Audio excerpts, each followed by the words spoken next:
Hey everyone, how you doing tonight? Little football talk. Mix it up here a little bit. Little piano music, this and that. Talk about current events. Tonight, something fun, football. I'll talk about Herschel Walker.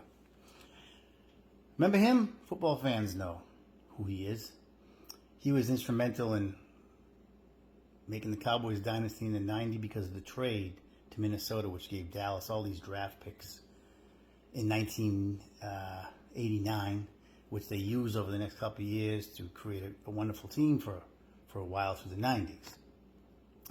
But Herschel Walker often gets a bad rap. This man was a very good football player.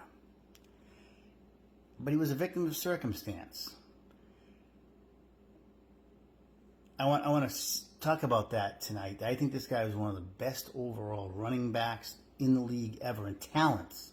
Now, I know a lot of people will say, well, should he be in the Hall of Fame? No. The problem with Herschel Walker is he was always in the wrong place at the wrong time. I'll trace that right from the beginning of his career. And he never really played with too many competitive teams. He went to Dallas when they were on the down in 86, and then it just fall. He never played on a team that was really championship level. He had one that was pretty decent. I'll go into it, 92 Eagles. But he never was, and that's not his fault. That's just how he fell out. So Herschel Walker was an outstanding player at the Georgia Bulldogs. Heisman Trophy winner, one of the best, okay? Then, the mistake he made, it might have been for money, I don't know, is he signed with the USFL as a rookie. Remember that league that played for like 3 years? And he did, 83, 84, 85. His first 3 years as a pro, he went to this new league, and he was the best player in the league. It was a pro football league, and some of those players went to the NFL. Obviously, it wasn't the level of the NFL, but there were some good players there. Jim Kelly was there, Warren Moon. I mean, some darn good players that wound up going in the NFL. Jim Kelly, one of the better quarterbacks in the 90s. So anyways, he was in the Jersey Generals, which was one of the better teams. I have the stats here. In 3 years, this guy accumulated over 5,500 yards rushing. Now, they played an 18-game schedule. So he had 1,800 yards in the first and averaged 4.4. 1,339 yards in the second year, 4.6. His third year as a pro in 1985, he rushed for 2,411 yards and a 5.5 average. That's 133 yards a game over 18 games. He had 54 rushing touchdowns in 3 years. 7 more receiving, 61 touchdowns in 3 years, over 20 a year. Okay? 2,400 yards. And even though 18 games here, that's 133 yards a game at 5.5 yards a clip that year. He was the best player in the USFL. So he joins, when the USFL dissolves, he comes to Dallas in 86, but Dallas was actually starting to go down. He didn't know that. We didn't know. Dallas had 20 straight years of winning season. Starting in 86, Danny White gets hurt. Second half of the year, they were 6-2. Danny White gets hurt. They bring in Steve Pallot, who was terrible. They went up 1-7. Second half and go 7-9. But Walker, 3 years he was with Dallas, 86, 87, 88. And the Cowboys, that's just before Jimmy Johnson came in. And the Cowboys were eroding. He happens to be on them at their worst. 20 years before that, they had winning seasons. Not these 3. He shares time in the first 2 years with Tony Dorsett, who's still a premier running back. He's never the main running back.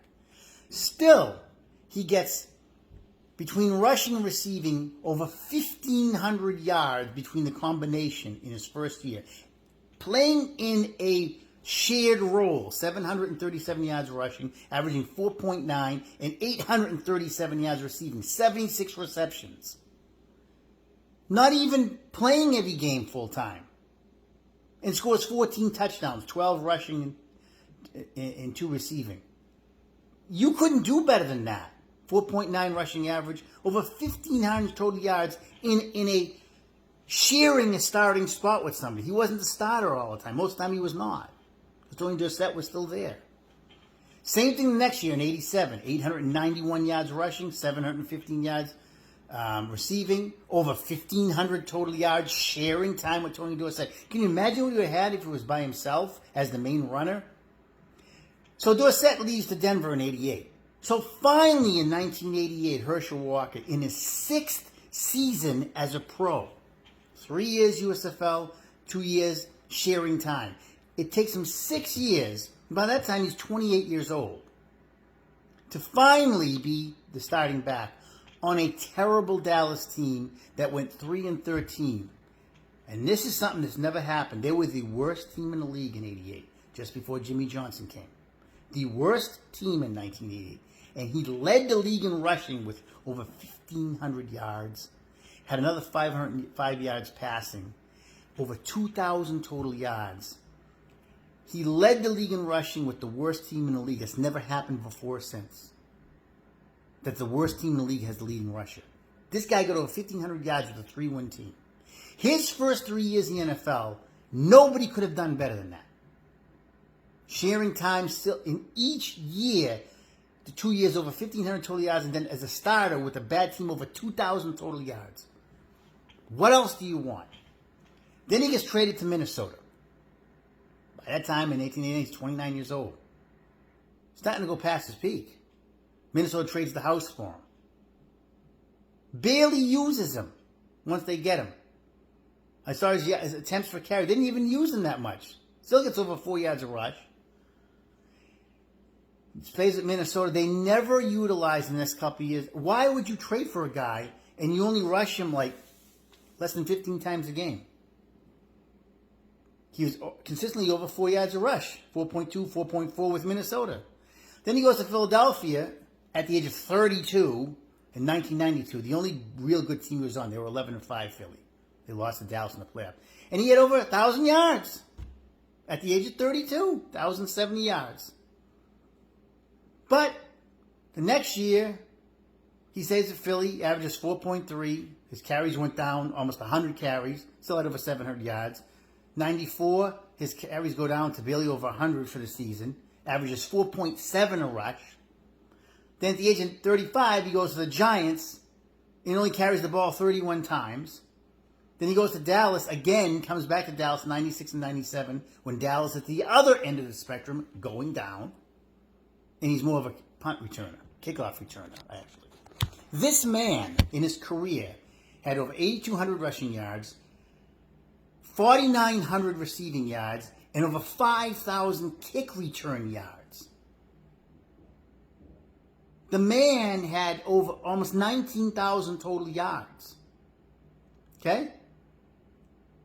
That's pretty. 61 touchdowns on the ground, 21 more receiving, so he had 82 total touchdowns and 2 kickoff. 84 touchdowns for a man that was using a reserve role most of his career.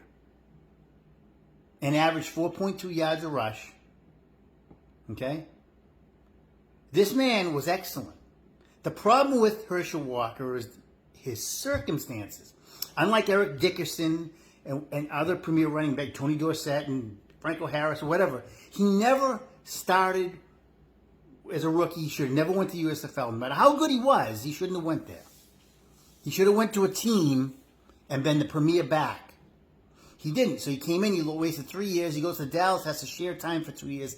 It takes him 6 years before he's a premier back. And he shines. The man, and then he goes to these other teams. Minnesota was a half-ass team. They weren't really, I don't think they even made the playoffs from 89 and 91. Philadelphia, one decent year, 11-5. They finished and lost to Dallas in the playoffs. He never played on a championship level team. That hurt him as well. And he was bounced around. He was starting to get older. It's like the circumstance. Going to that USFL really killed him. It put him behind the 8 ball. And going to Dallas when Tony Dorsett was still there was not the thing to do. It seemed like a dream thing, right? You get these 2 great running backs. Not when you have one guy who's been the main guy and now you get to share time with another guy. It didn't work out for the team or for him. Not the way he would want it. This guy was good. You look at his total yards, the guy had over 19,000 total yards. Kickoff returns, receiving, rushing. He could block, he could catch. He could do whatever you wanted him to do. He was in great shape and he retired at the age of 37. He was still great kickoff returns. He was still doing what they wanted him to do. So my case in point is Herschel Walker was a great, great player. He was an all-around great player.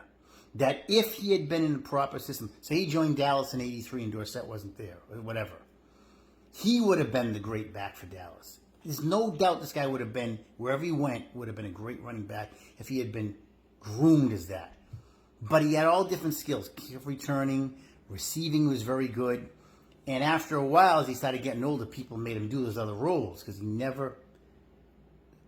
didn't start being a premier running back until he was 28 years old, and that's kind of too late. And he excelled at it. So the case for Herschel Walker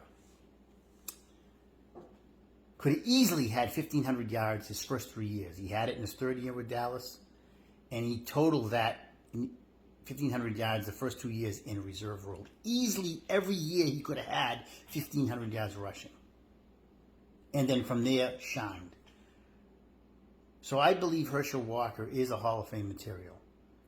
If you ever seen him play, I think he just never played in that great team. Never was able, if he had played, say, with Dallas, but traded back to Dallas in 92 or 3 and went to a Super Bowl, that might have elevated him, but I don't know. So Herschel Walker will always be known as the guy who could have been, but I think he was much more than could have been. When you total over 19,000 total yards in your career, you're not a could have been.